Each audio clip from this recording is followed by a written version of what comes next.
नहीं, सबका साथ सबका विकास, 15 लाख आपके खाते में आएंगे, 2 लाख नौकरी मिलेगी हर साल, 2 करोड़। तो वादा इतना करके भूले हैं कि हम खुद भूल जा रहे हैं कि क्या बोले थे। तो ऐसा पॉजिटिविटी फैलाया गया। और आप देखे होंगे कि जो भी चीज़ विजुअल इम्पैक्ट, मैं बहुत इंटरेस्टिंग बात बता रहा हूँ, मीडिया में है आप जानते होंगे, विजुअल इम्पैक्ट पे खास ध्यान दिया गया। आप 2014 से पहले जो कमल देखते होंगे वो सेफ्रॉन होता था, उसको ब्लैक एंड वाइट कर दिया गया। अब हम लोगों को एस्थेटिक सेंस है ही नहीं। अब सुजात साहब आए थे तो काला पहन करके आए थे, पीछे ब्लू बोर्ड है, काला पहन करके आए तो कंट्रास्ट था, हम ब्लू पहन करके आए हैं, कंट्रास्ट पता ही नहीं चल रहा है, मैच कर गया है। तो हर चीज पे बहुत बारीकी से काम किया गया और इसके लिए कंपनियां होती हैं, उनको पैसा दिया जाता है। मैं बताती हूँ उसके बारे में, क्योंकि मैंने मैं अपने बारे में बताता हूँ जो मेरे साथ हुआ है। कलर चेंज वो एक लंदन के एक एनालिस्ट ने कराया। हाँ। कि वो पार्टी का सिंबल 2014 में मेरी किताब में है, बीजेपी वाली, कि it should be exactly like what people see in the EVM. It should not be saffron. They had complete, क्योंकि हिंदुस्तान में ज्यादा लोग पढ़े लिखे नहीं है, उन्होंने तो मोदी जी निकले उस दिन और उन्होंने फोटो भी खिंचवाई which was against the model code of conduct, क्योंकि वोटिंग शुरू हो गई थी कहीं। खैर, मैं पॉइंट ये बनाना चाह रहा हूँ कि एक माहौल बना करके वो आ गए सरकार में आ गए। तो जैसे 2019 के बाद हुआ वैसे ही 2014 के बाद हुआ था, अपोजिशन छुट्टी पे चली गई। याद कीजिए, ऐसा नहीं हुआ कि 2019 के बाद अपोजिशन छुट्टी पे चली गई है, 2014 के बाद भी अपोजिशन छुट्टी पे चला गया था। विरोध कहां से शुरू हुआ था?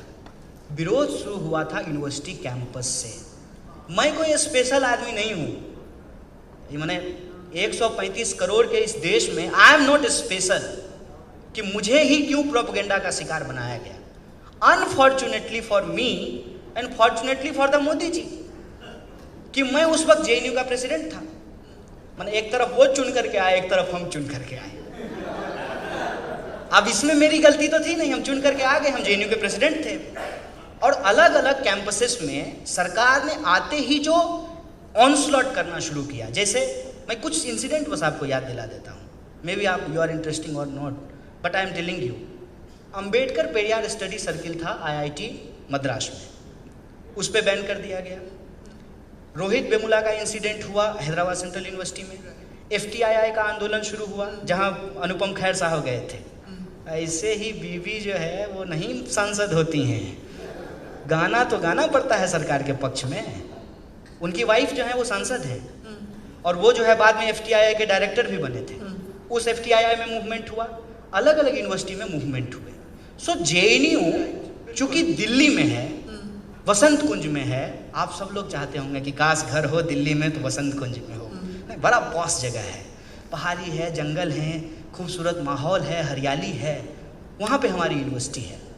और वो यूनिवर्सिटी जो है एक ऐसी यूनिवर्सिटी है जहाँ जा कर के डर नहीं लगता है। मतलब हम आप लोगों की कृपा से जो है, हालांकि हम अलजेब्रा में बोल रही थी, मुंह से पैसा कमाता है, हम पैसा नहीं लिए अलजेब्रा में आने के लिए।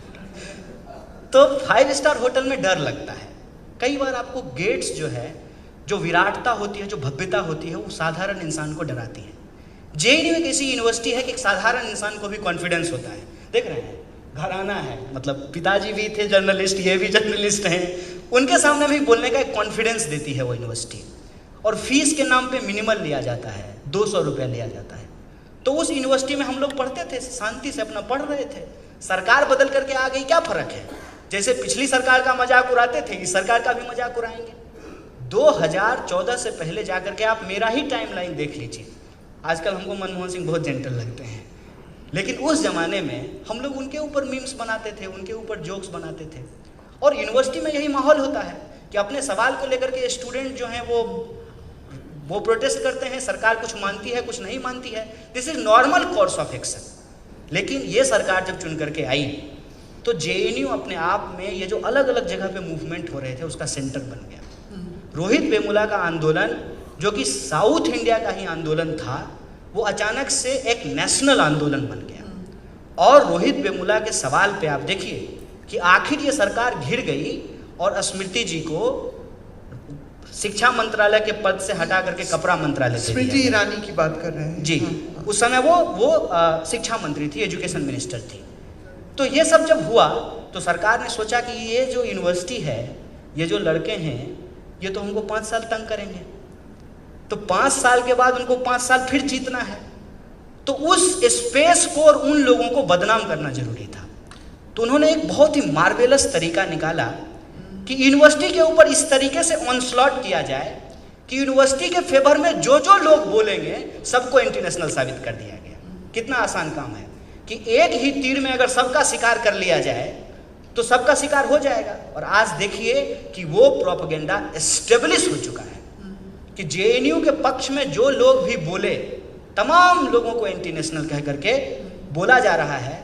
अमर्त्य सेन नोबेल ऑरिएट है, दुनिया उनको मानती है कि वो इकोनॉमी को मानने वाले लोग हैं, लेकिन चूंकि वो हमारे साथ आकर के खड़े हो गए, वो भी एंटी नेशनल हो गए। जो पत्रकार बोले वो भी एंटी नेशनल हो गए, जो सिनेमा जगत के लोग बोले वो भी इंटरनेशनल हो गए।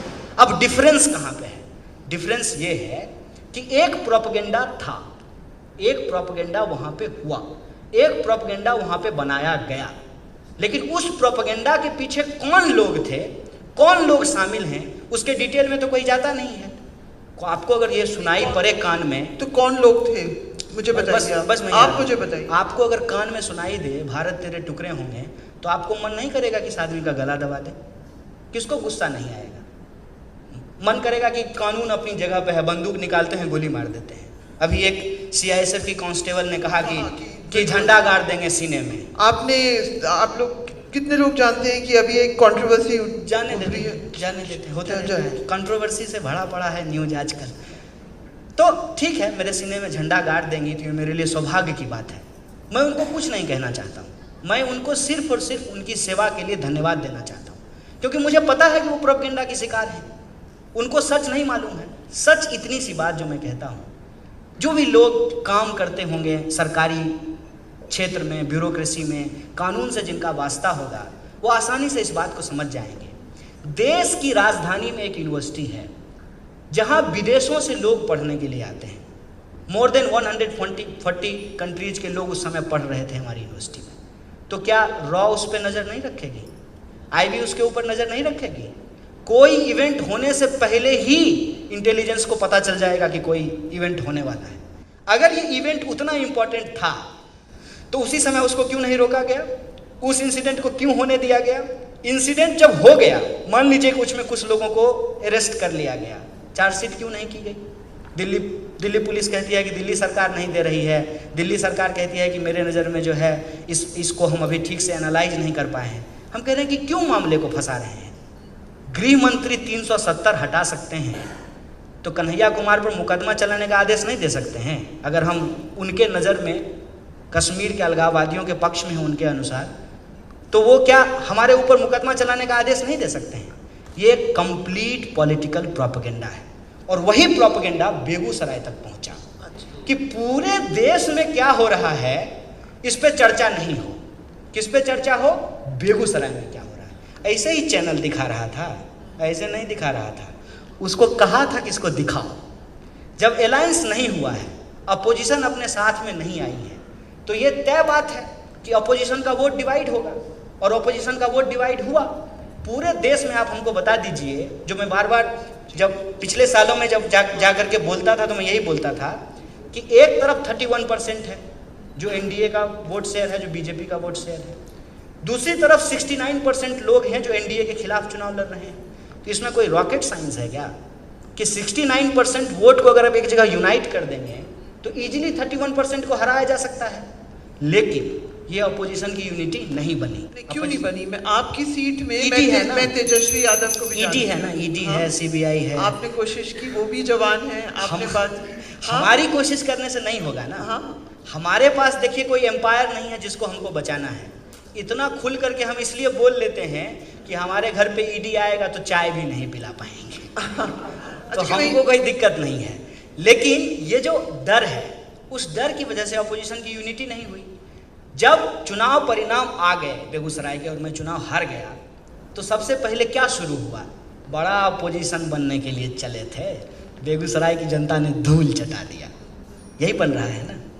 इसको कहते हैं कि प्रोपेगेंडा को भी एक लॉजिकल कल्मिनेशन तक पहुंचाया जाता है।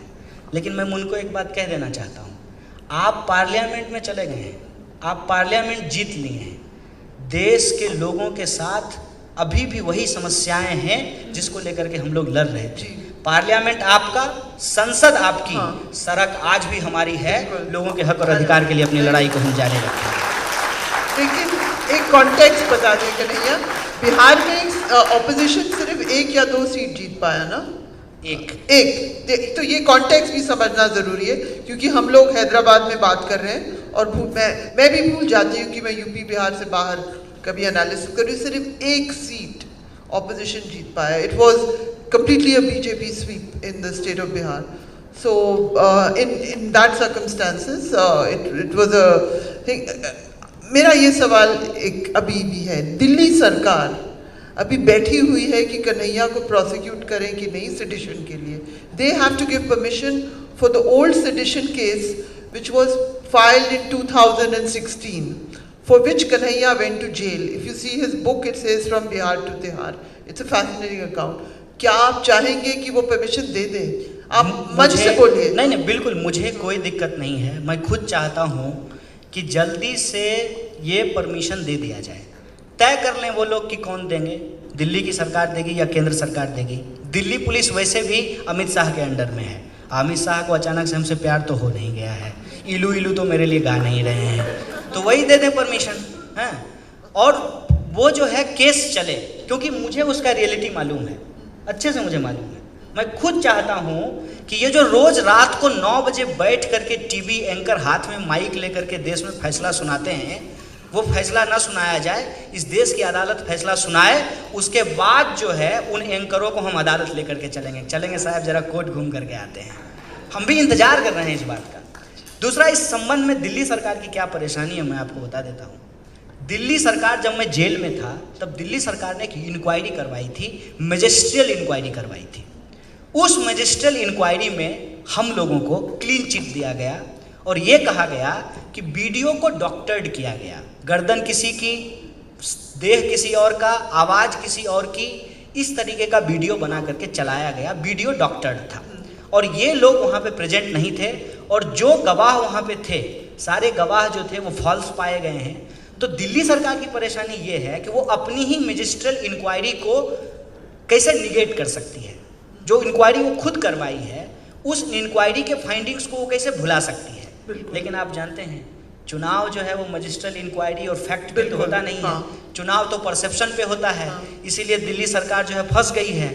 जो ही 370 हटाया गया, अरविंद केजरीवाल सबसे पहले बोले मैं समर्थन करता हूँ, मैं समर्थन करता हूँ, भाई अगले ही साल चुनाव है।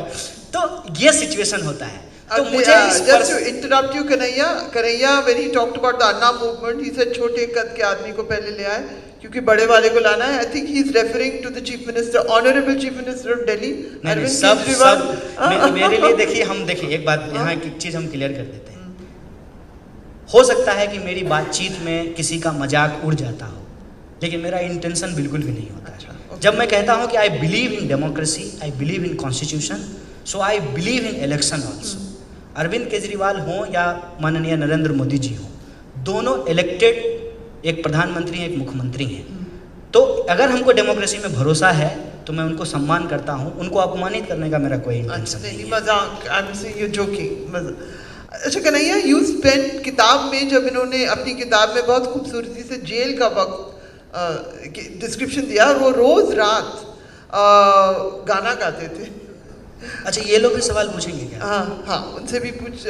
Does anyone feel? But we must have.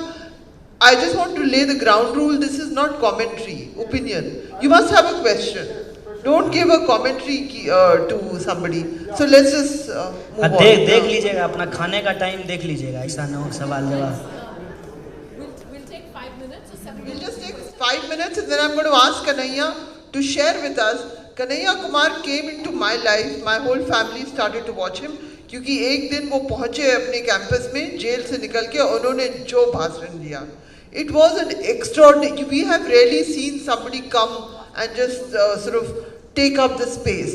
तो एक मेरा ये सवाल is still there. Where did you learn to speak like this? Very quickly, and then I'm moving on to the next question. नहीं, देखिए बोलने में क्या है, बोलने के लिए बस एक चीज़ का ध्यान रखना है कि आप वही बोलिए जो आप करते हैं। लाइक कि मैं खूब गरीबी करूं और शर्ट पे जो है लगे कि 15,000 का शर्ट है, तो सामने वाले लोग इतने बेवकूफ़ नहीं हैं। तो आप कोशिश कीजिए कि आप सच बोलिए। और सच के संबंध में बुद्ध की एक बहुत अच्छी बात है, आज ही मुझे पता चला, लॉबी में मैं एक आदमी से बात कर रहा था, उन्होंने बताया बुद्ध ने कहा है कि सत्य वो नहीं है जो आप बोलते हैं, सत्य वो है जो आप करते हैं। तो मैं कोशिश करता हूँ कि आप वही प्रैक्टिस कीजिए जो आप प्रीच करते हैं। तो जो मेरे मन में होता है वो हम बोल देते हैं। और डर हमको इसलिए नहीं है कि हम कौन सा चंद्रगुप्त मौर्य के वंशज हैं, कि हमारा कौन सा एम्पायर चला जाएगा।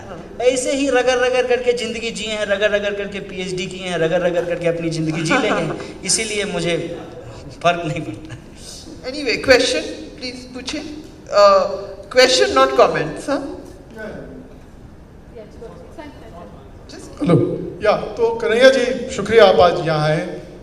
प्रश्न मेरे 3 हैं, बट देखो इतना लंबा भाषण हुआ है, इतनी चीजें आप मेल कर दीजिए ना सर, मैं दे दूंगा जवाब। तो जब हम सुने आपको 45 मिनट के लिए, तो 2 मिनट के लिए आप भी सुनेंगे। अरे मैं सुनने के लिए रात भर तैयार हूँ, बस आप खाना का देख लीजिए मुझे। नहीं, आप बेफिक्र रहिए। तो पहली चीज जो आपने कहा कि संविधान का जो आपने वर्णन दिया, और आपने कहा कि भाई अकॉर्डिंग टू कॉन्स्टिट्यूशन ये होना चाहिए। फिर आपने कहा कि भाई केवल बीजेपी सरकार नहीं, और भी जो पीछे सरकारें थी, सब ने देश का नुकसान किया है। फिर जो आप पे सेडिशन के चार्जेस लगे, उसके बाद कन्हैया जी वो कन्हैया बने जो आज हम स्टेज पे देख रहे हैं। ठीक है, बीच में आपने कहा पोल्यूशन है, पानी के प्रॉब्लम है, बाढ़ है, तो क्या ये बीजेपी की प्रॉब्लम है? आपका फिर सवाल क्या है जो जनाब? You are giving commentary. That's not a question. No, because I recognize a question when I see it. Sabha, 1 second. He spoke anti-establishment. I'm just trying to put it in perspective. Sir, may I No, also explain? I must. Sir, No, you are giving commentary. There are people who have genuine yeah, questions. and may I You should just talk to my them question after. finally. Yeah. Okay, Where my is the question question? is, अगर आपको एक दिन का प्रधानमंत्री बनाया जाता, आपको अगर एक दिन का प्रधानमंत्री बनाया जाता, तो आप क्या करते? आप मुझे अनिल कपूर टाइप का फील करा रहे हैं, एक दिन के लिए मुख्यमंत्री बने। देखिए मैं एक बात बोलूं, मुझे भी अगर प्रधानमंत्री बना दिया जाए ना एक दिन के लिए, तो मैं शायद मोदी जी से खराब परफॉर्मेंस करूं। मैं ये ईमानदारी से स्वीकार करता हूं। मुझे ये नहीं है कि मैं अपने आप को हीरो साबित करूं, लेकिन मेरा ये कहना है कि कोशिश तो कर सकते हैं ना उस जगह पे जा कर के।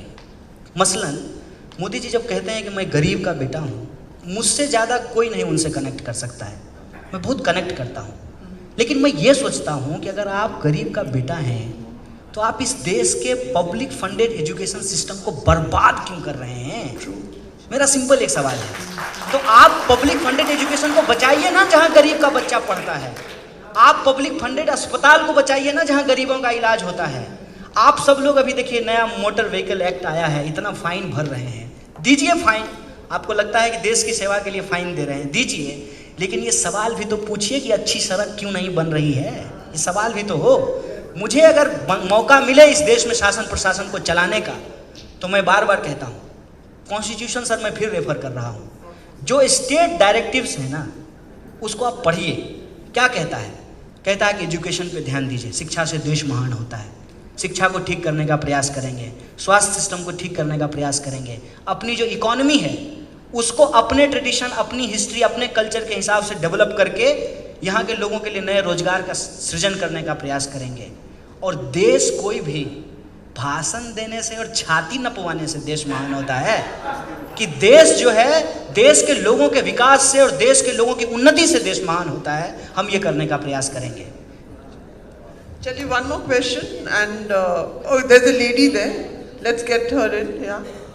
कन्हैया जी, हम आज आपको कन्हैया जी बोल रहे हैं, और हम ही ने आपको अभी बैठ के बोला था कि अगर हमारे नाम नहीं बताना चाहते थे। नहीं, हमने आपको बोला था कि अगर हमारे हाथ में गन होती उस दिन जब हम दिल्ली में थे और हमने ये सुना था आपकी आवाज़ में, हम आपको शूट कर देते। कोई नहीं, गोली आपको बोला था, गांधी बनते हैं। पर आज I am proud of you and I want to ask you one question. आपकी माँ ने क्या खा के आपको जन्मा था? That's a difficult question. Please, sir. That, you know. I'm very confused why you wanted to shoot him, but I'm not asking you that. That's a disturbing thing you said, but I don't want to go there, huh? But please, huh? Okay, but the desire to shoot people who are in any case have a lot of enemies is scary. But I can tell you, कई बार गांधी बनने के लिए